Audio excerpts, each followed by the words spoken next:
Olá pessoal, então a gente está de volta ao nosso curso de análise real 2 e no vídeo de agora a gente vai falar sobre limite de funções. Bem, o que seriam limites de funções?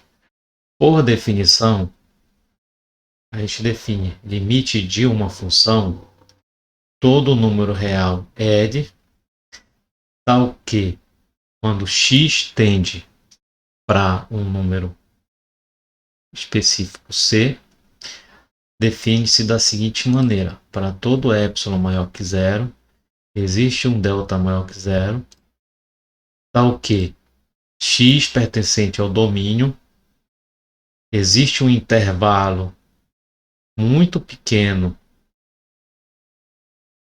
chamado de vizinhança de C, que implica em um outro intervalo muito pequeno, que vai ser a vizinhança do limite L.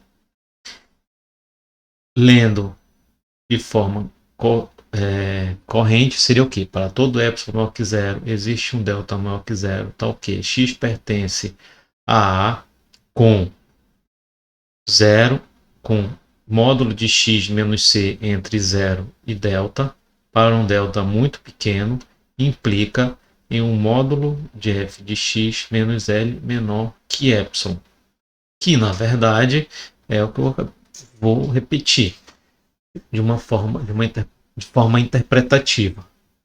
Para cada vizinhança de C, vai implicar uma vizinhança muito pequena. Cada vizinhança pequena de C vai implicar em uma vizinhança muito pequena em L, certo? Então isso que significa limite. Bem, tem algumas observações que a gente precisa levar em consideração nessa definição de limite. Primeiro, o ponto C pode não pertencer ao domínio da função. Que a gente vai sempre, neste caso do curso, a gente vai sempre definir o domínio com o conjunto A, certo? Porém, ele é um ponto de acumulação. O que é um ponto de acumulação? Vamos lembrar lá de sequências e séries. Ponto de acumulação é aquele ponto em que, numa vizinhança dele, existem elementos do conjunto A, não exceto ele, certo? Então vamos supor que na verdade é isso aqui. X menos C seria o que? O intervalo, uma vizinhança de C, que vai ter elementos de A, exceto ele, exceto o próprio C, certo? Então é isso que é a primeira observação que a gente tem que levar em consideração. O ponto C, que é um ponto de acumulação, pode não pertencer ao domínio A. Okay? A função f não precisa ser definida em C para que o limite exista. Ou seja, a função f ela não tem valor de imagem para C, porém o limite existe. Ou seja, não existe o f de, x, o f de C, mas o limite existe. Okay? Não, ou seja, não necessariamente precisa ter f de C. Pode ser que tenha, pode ser que não tenha. A variável delta depende de epsilon e do ponto de acumulação. A negação da definição vai ser o quê?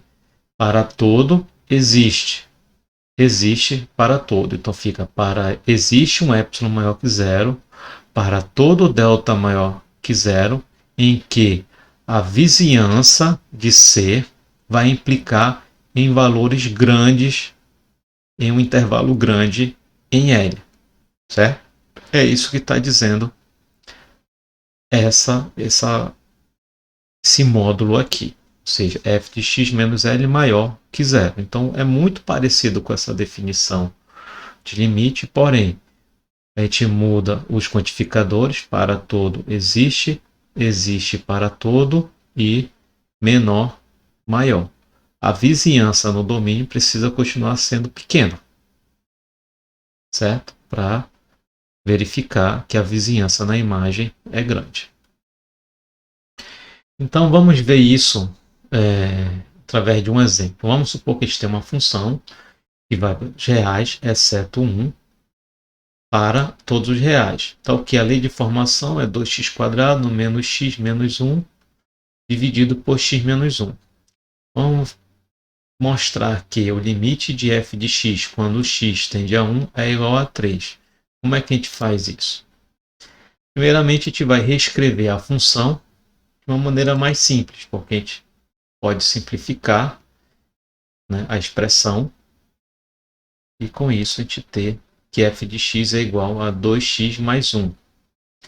Então, se a gente for de forma numérica, atribuindo valores muito pequenos, ou melhor, passos muito pequenos, 0, 0,9 foi um passo relativamente grande, mas a gente vai diminuindo os passos, 0,9 para 0,99, de 0,99, de modo que o valor de x vai cada vez mais se aproximando de 1, a gente vai ter em f de x o seguinte comportamento: x0, f de x é 1, x 0,9, f de x é 2,8, x é 0,99, f de x é 2,98, x é 0,999, f de x é 2,998. Então a gente observa que à medida que x vai se aproximando de 1, f de x vai se aproximando de 3. Então, pela definição, a gente vai ter o seguinte: para todo epsilon maior que zero, existe um delta maior que zero, tal que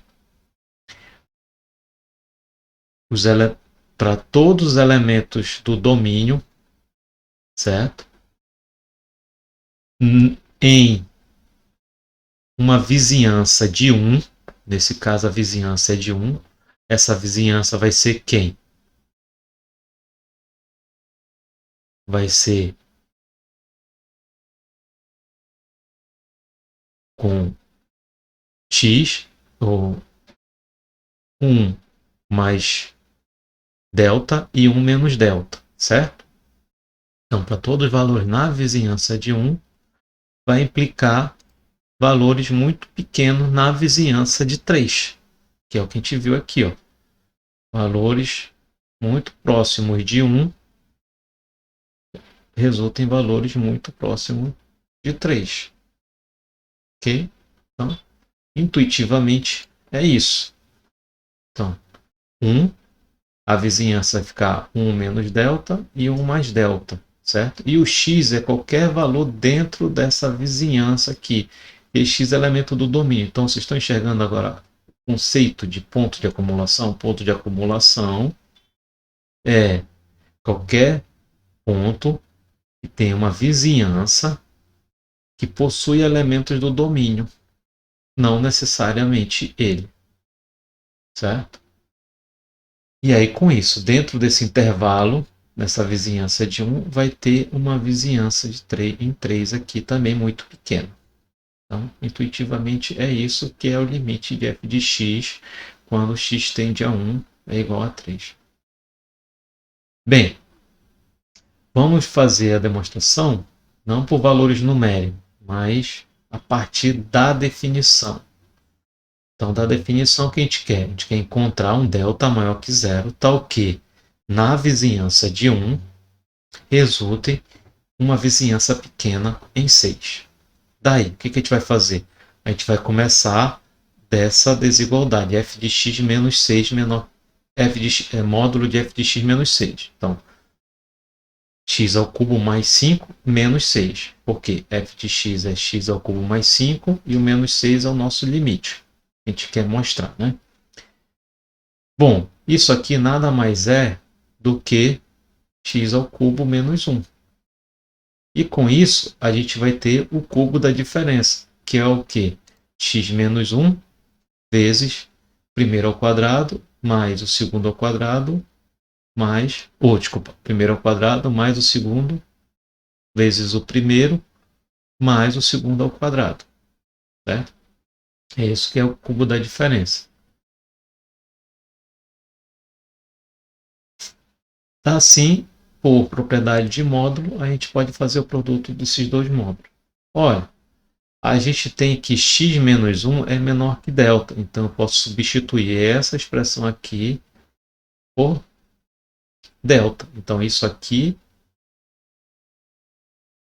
é menor, essa expressão aqui, x menos 1 vezes x ao quadrado mais x mais 1 é menor que delta vezes substituindo x por x mais 1, certo? Porque se eu tenho que x menos 1 é menor que delta, então x é menor que delta mais 1, certo? Daqui. Porque o x está entre delta menos 1 e delta mais 1. Então eu tenho aqui, vai ser menor. Isso aqui é delta. Isso aqui eu vou substituir por delta mais 1 e aqui eu vou substituir por delta mais 1. Com isso eu vou ter a seguinte expressão. Delta vezes delta ao quadrado mais 3 delta mais 3. Ora, mas eu quero que o delta seja um valor muito pequeno, então eu vou fazer um delta entre 0 e 1. Com isso, a expressão que a gente vai ter vai ser menor que 7 delta, porque se eu substituir tudo isso aqui por 1, a parte que está dentro do parêntese por 1, eu vou ter o 7 delta. Eu não vou substituir este delta por 1 porque eu quero que o delta permaneça para eu poder fazer a relação de delta e com um ponto de acumulação. Então, faço 7 delta. Então, com isso, eu tenho que x ao cubo mais 3 menos 6, porque isso aqui, é menor que 7 delta. Ora, mas eu quero que 7 delta seja menor que epsilon. Então, eu vou escolher um delta entre o mínimo de 1 e epsilon sobre 7. Basta fazer o desejado, que é 7 delta menor. Aqui, fazer 7 delta menor que epsilon.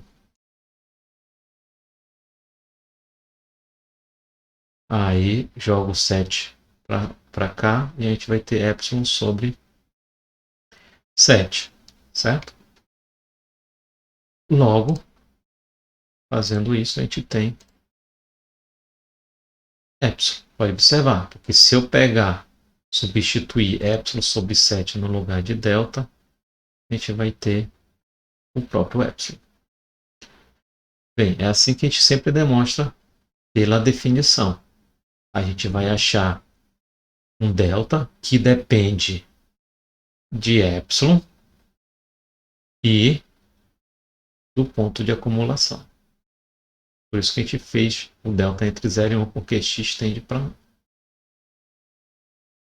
Bem, daí a gente pode tirar um teorema a partir do conceito de sequências, que a gente vai chamar de critério sequencial. Então, seja uma função de A para R, sendo que esse A é um subconjunto de R ou o próprio R, e L um número real que a gente vai chamar de limite, que a gente está chamando de limite.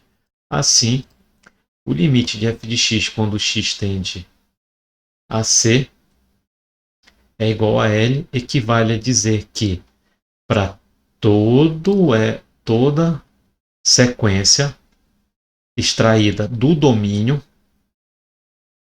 com essa sequência convergindo para o ponto de acumulação C, implica em outra sequência no contradomínio que converge para o limite da função. É isso que está dizendo esse teorema, certo? Seria mais ou menos essa representação gráfica. Eu tenho x1, x2, x3, x4, sendo que esses elementos estão tendendo para C.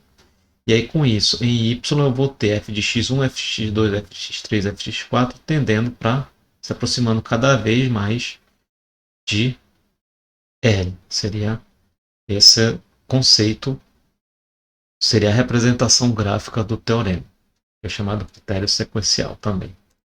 Bem, vamos demonstrar esse teorema. A gente vai demonstrar a ida. A ida seria o seguinte: o que a gente tem por hipótese?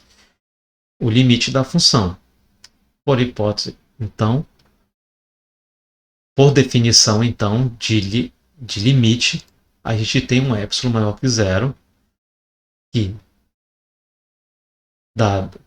desculpa, tomando um epsilon maior que zero, existe um delta maior que zero, tal que x pertencente ao domínio vai ter uma vizinhança em C, que vai implicar em uma vizinhança pequena em Y.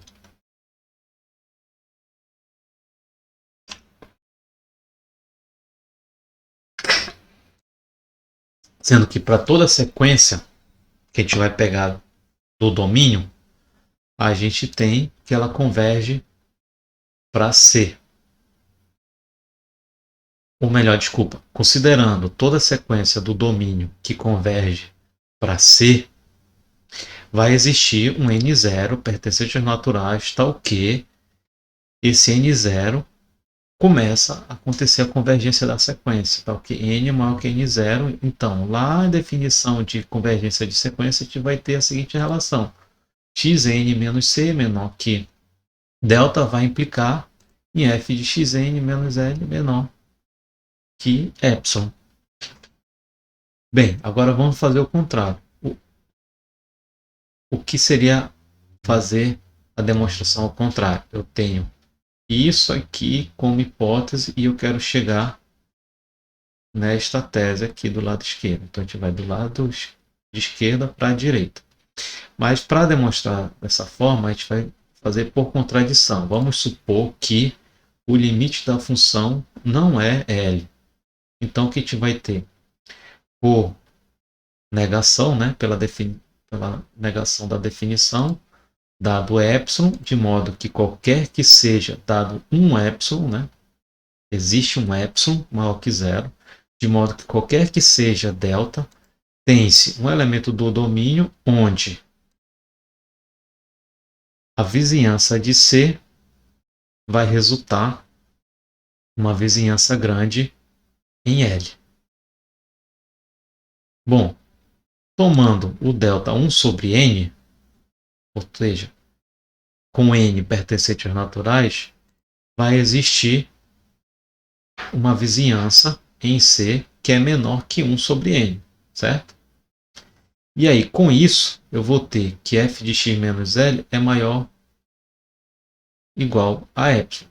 Vocês podem observar que isso aqui ocorre, porque como f de x, nesse caso, menos L, esse valor é muito pequeno, invertendo ele vai ser um valor muito grande. Aí, com isso, a gente vai ter que essa vizinhança vai dar um valor grande. Assim, existe uma sequência de xn pertencente ao domínio convergindo em que f de xn não converge para L. O que é contradição, porque por hipótese f de xn converge para L. Certo? Então, com isso, a gente demonstra o critério sequencial. Como é que a gente pode utilizar esse teorema? O teorema pode utilizar da seguinte maneira. Vamos supor que eu tenho o limite. Eu quero provar que não existe o limite dessa função. 3 mais seno de 1 sobre x, quando x tende a zero. Basta a gente fazer o seguinte, pegar duas sequências do domínio. Então, a gente vai pegar uma sequência 1 sobre alfa k, em que é π sobre 2 e seus congruentes, né? Ou seja, primeira volta, segunda volta, e por aí vai. E 3π sobre 2 e seus congruos, 2kπ. Ora, se a gente for inverter, calcular alfa k e beta k, a gente vai ter a seguinte expressão, onde alfa k tende para zero e beta k tende para zero. Porém, a gente vai ter que f de alfa k tende para 4 e f de beta k tende para 2. Estão conseguindo visualizar isso? Porque substituindo na expressão aqui, a gente vai ter que isso aqui, 1 sobre αk, isso aqui sempre vai dar 1, isso aqui sempre vai dar menos 1, seno disso aqui sempre é 1, o seno de 1 sobre βk sempre é menos 1, então, para esse ar, todos esses arcos, isso aqui vai dar 4, para todos esses arcos aqui, isso aqui vai dar 2, certo? Só que eu tenho duas sequências do domínio em que convergem, porém, na imagem não há convergência. Assim, pelo teorema 2.1, não existe o limite da função. Ok? Bem, existe o critério de Cauchy para funções, que é um critério de existência. Então, seja uma função e o conjunto de todos os pontos de acumulação, A tracinho, a gente vai utilizar sempre essa definição para conjunto de pontos de acumulação de A. Assim, o limite da função vai existir se e somente se para todo epsilon maior que zero existe um delta maior que zero, tal que x e y pertencente ao domínio, exceto o ponto de acumulação, x menos uma vizinhança, duas vizinhanças diferentes, né? X menos c menor que delta e y menos c menor que delta vai implicar em f de x menos f de y menor que delta. Se eu pegar dois elementos, duas vizinhanças do domínio diferente, vai implicar em uma diferença muito pequena na imagem da função. De duas imagens da função. Entre duas imagens da função. Certo? Esse é o critério. E o critério de unicidade do teorema de limite é: dada uma função, C é um ponto de acumulação de A, então F pode ter no máximo um limite L em C. Então a gente vai supor por contradição que há dois limites, L e L', certo? E considerar que eles são diferentes. Assim, se a gente tomar epsilon como a diferença de L menos L' dividido por 2 maior que zero. Isso aqui vai dar um valor positivo e também um valor pequeno. Então, por definição, a gente vai ter o seguinte para esses dois limites diferentes. L e L', os limites L e L', por definição, a gente vai ter o quê? Para todo delta maior que zero, ou existe delta maior que zero, ou existe delta' maior que zero, numa vizinhança de C, com C pertencente a A e ponto de acumulação de A, vai implicar em uma vizinhança de L e em uma vizinhança de L' muito pequena. Fazendo o delta o menor entre o delta e delta', se x menos c menor que delta, né, então a gente vai ter que L menos L', aí a gente acrescenta aí e tira o f de x, ou seja, a gente não alterou nada na expressão. Isso aqui vai ser menor ou igual a desigualdade triangular, né? Sendo que L menos f de x é menor que delta e L' menos f de x é menor que delta. Então isso aqui vai ser menor que 2 delta. Só que epsilon. Desculpa, epsilon. Só que epsilon é a razão de L' por 2. Então aqui a gente vai ter que isso aqui é igual a L menos L'. Ora, como L menos L' é menor que ele mesmo. Isso é absurdo. Logo, L só pode ser igual a L'. Bem, daí a gente pode tirar as propriedades de limite, ou seja, dada duas funções f de x e g de x, ambas com limite L e M respectivamente, se a função f for uma constante, o limite de f sempre vai ser a constante. Se a função f, o limite da função f quando x tende a C é L, o limite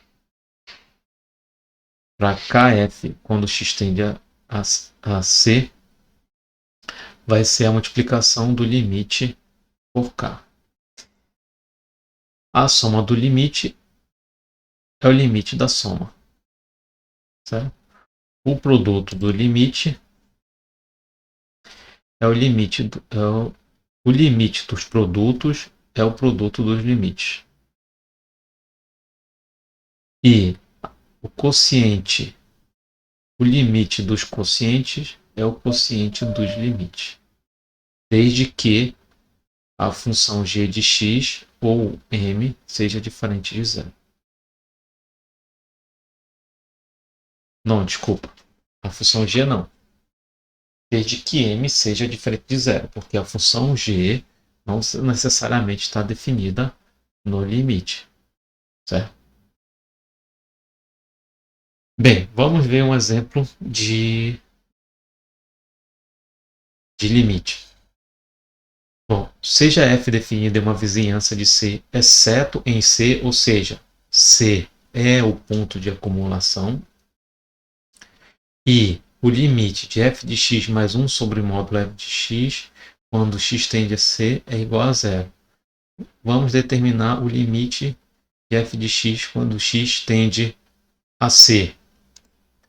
Bem, supondo que esse limite é L, então a gente vai, pelas propriedades, a gente pode dizer que L mais módulo de L mais 1 sobre L é igual a zero, pela igualdade aqui. Aí com isso a gente vai ter que L é igual a menos 1. Mas como a gente pode comprovar que isso é verdade? Bem,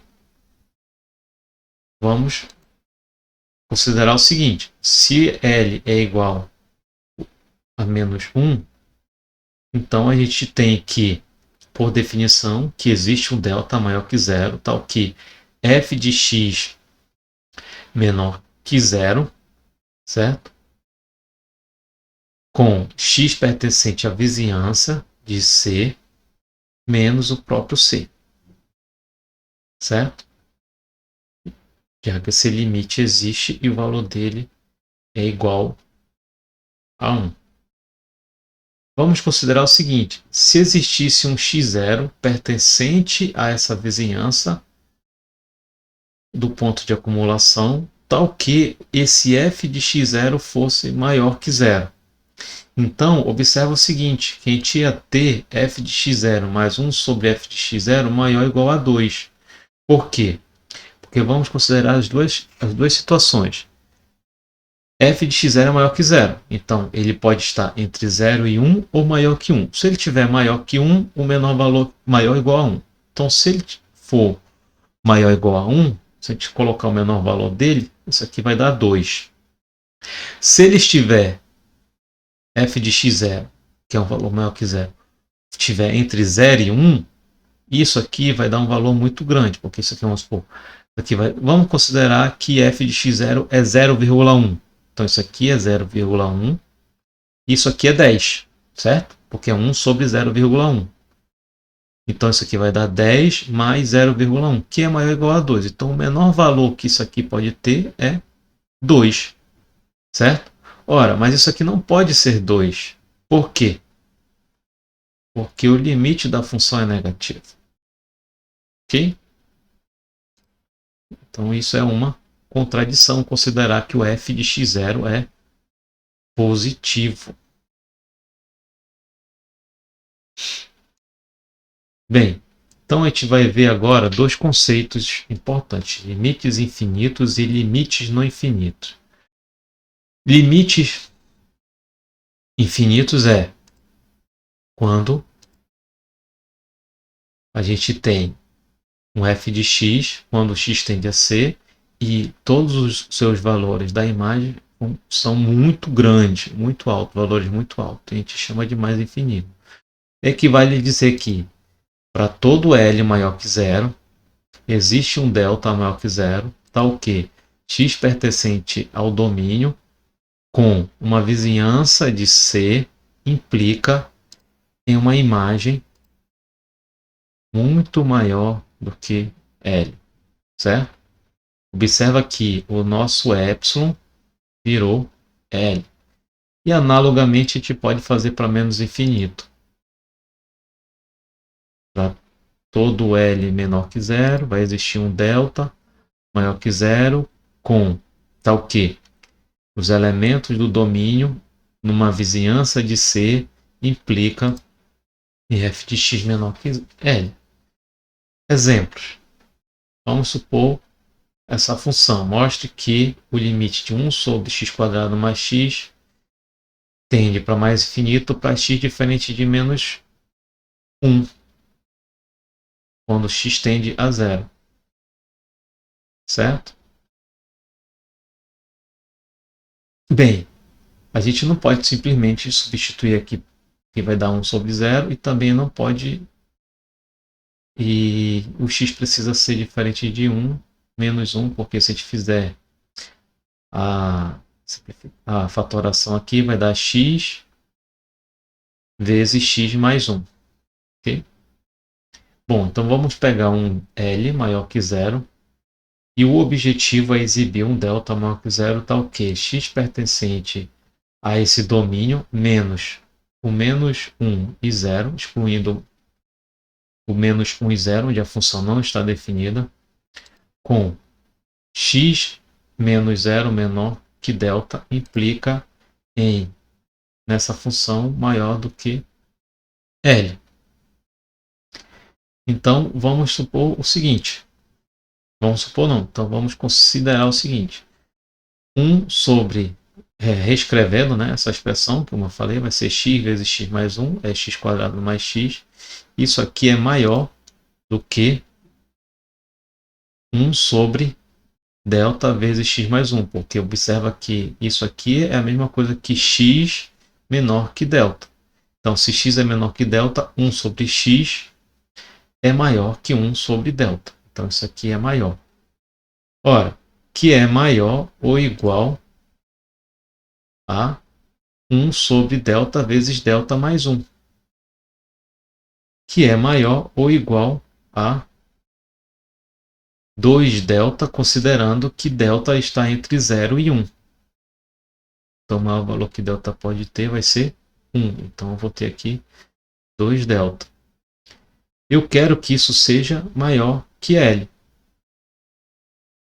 Então, para isso ocorrer, o delta tem que ser maior que 0, porque eu considerei aqui que o delta está entre 0 e 1, né? Para poder chegar nessa desigualdade. Ou 1 sobre 2L, que é essa expressão aqui. O delta precisa ser 0, está entre 0 e o mínimo entre 1 e 1 sobre 2L, para que esse limite tenda para mais infinito. Limite no infinito. Limite no infinito é quando o x tende para mais infinito ou para menos infinito. Certo? E não a imagem. Limites infinitos, a imagem está indo para infinito, ou mais ou menos. Mais infinito ou menos infinito. Limite no infinito é quando o domínio está tendendo ao infinito, ou para mais infinito ou para menos infinito. Então, limite de f de x quando o x tende para mais infinito pode ser um L, né? Pode ser um valor específico. Equivale a dizer que para todo epsilon maior que zero existe um k. Observe que o nosso delta virou k, um k positivo, tal que x pertence ao domínio com x maior que esse k não necessariamente é um valor muito pequeno, x maior que k implica em uma vizinhança f de x menos L, ou uma vizinhança f de x menos L muito pequena. Analogamente para menos infinito. A definição é a mesma. Para todo epsilon maior que zero, existe um k maior que zero, tal que x do domínio com x menor que esse menos k positivo, né? Menos k, o k é positivo, então menos k é negativo. Então, esse cara, x é um valor negativo, implica em uma vizinhança pequena, mesmo que esteja negativo. mesmo que o domínio seja negativo. Exemplo. Então a gente tem como exemplo, mostre que esta função aqui, função quociente, quando x tende a mais infinito, é 1. Mas desde que o x seja diferente de menos 1 e 1, porque a função não está definida nesses dois valores do domínio. Então, vamos considerar um epsilon maior que zero. O nosso objetivo é exibir um k maior que zero, tal que x pertencente ao domínio, exceto por menos 1 e 1, com x maior que k, implica num limite, numa vizinhança de L, nesse caso numa vizinhança de 1, menor que epsilon. Então, vamos partir desse valor absoluto, né? A função menos o limite. Reescrevendo essa expressão, a gente vai obter 2 menos 1000x sobre x² mais 1. Isso aqui vai ser menor ou igual a 1000, excluindo isso aqui a 1000x sobre x² mais 1, que é igual ao quadrado da diferença. O denominador é o quadrado da diferença. Ora, isso aqui vai ser menor. 1000x sobre x menos 1, x mais 1 é menor ou igual a acrescentar 1 em x aqui no numerador. Com isso eu simplifico o x mais 1 com esse x mais 1 e eu obter 1000 sobre 1 sobre x menos 1, que isso aqui é menor que k menos 1, porque lembra que o módulo de x menos 1 é maior que k. Então, invertendo, isso aqui é menor que k. Menos 1. Eu quero que isso seja menor que epsilon. Assim, escolhendo um k maior que 1000 sobre epsilon mais 1, eu vou ter o limite da função desejada, que é 1. Porém, mas o k precisa ser o quê? Entre 2 e 1000 sobre epsilon mais 1. Porque na hora de jogar o k aqui, eu tenho que considerar que o k ele é pelo menos maior que 2. E não entre 0 e 1. Porque se o k for entre 0 e 1, isso aqui vai dar um valor pequeno. Isso aqui vai dar um valor... Isso, o k precisa ser maior que ou igual a 2 aqui. Para isso aqui ser menor que isso aqui. Certo? Bem, limites laterais. Bom, limites laterais, vamos considerar o seguinte.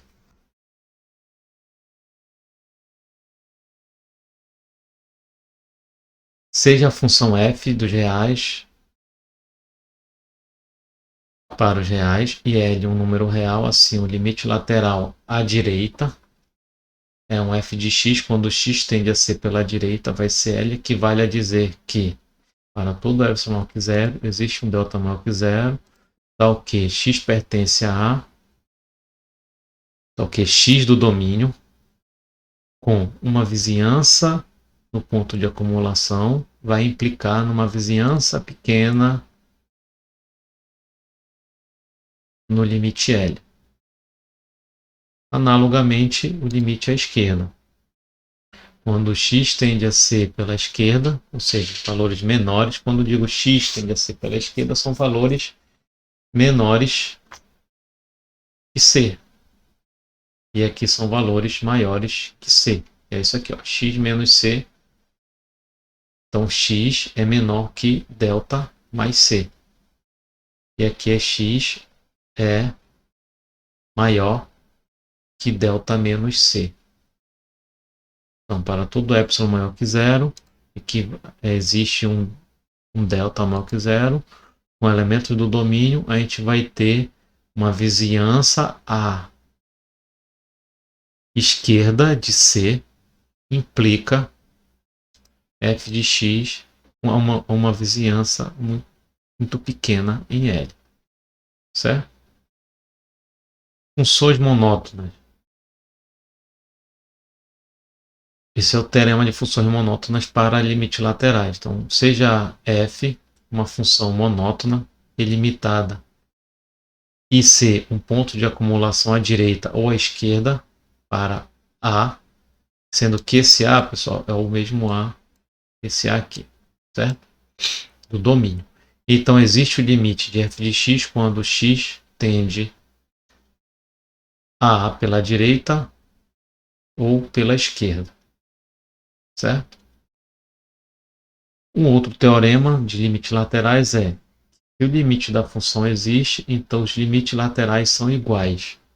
Ou seja, é uma condição de existência também, que a gente pode se considerar uma condição de existência do limite.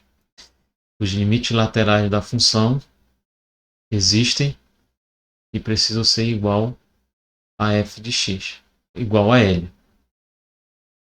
Então, o limite de f de x existe e é L. Exemplo, vamos ver um exemplo aqui. Então, tem a função f de x igual a x mais x sobre módulo de x. Vamos calcular os limites laterais quando x tende a zero. Então, pela direita, a gente vai ter que o limite dessa função é 1, pois f de x igual a x mais 1 no intervalo aberto de 0 até mais infinito, certo? Já pela esquerda, ela é menos 1. Por quê? Porque o f de x é x menos 1 no intervalo de menos infinito a 0. Então, nesse caso, os limites laterais são diferentes, então o limite da função f de x não existe. Bem, então esse era o assunto que eu tinha que passar para vocês de limite e bons estudos.